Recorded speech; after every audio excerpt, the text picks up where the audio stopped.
আর বাঁধাকপি দেখো, শীতকাল বলো কি আর গরমকাল বলো কি, সব সময় বাঁধাকপি পাওয়া যাচ্ছে। মানে যে কোনো সবজি এখন সব সময় পাওয়া যায়। আগে বেশ শীতকালে বাঁধাকপি খেতাম, কত সুন্দর লাগতো, কিন্তু গরমকালে কখনো বাঁধাকপি পাওয়া যেত না। এখন তো সব সময় বাঁধাকপি পাওয়া যায়, ফুলকপিও পাওয়া যায়। তো আজকে আবার একটা বাঁধাকপি এনেছে। এখন কেমন গরম পড়েছে বলো তো, এই সময় বাঁধাকপি কি ভালো লাগবে খেতে জানি না। তো যাই হোক, বাঁধাকপিটা আজকে একটু রান্না করব।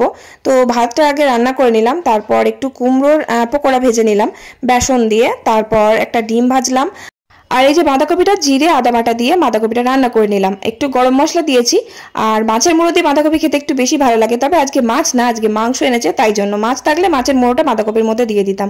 আমার মাছের মুড়ো দিয়ে বাঁধাকপি খেতে বেশি ভালো লাগে। আর আমাদের বাড়িতে তো একদম নিরামিষ মোটেই খেতে পারে না, বিশেষ করে আমার ছেলে দুটো, আর আমিও খেতে পারি না।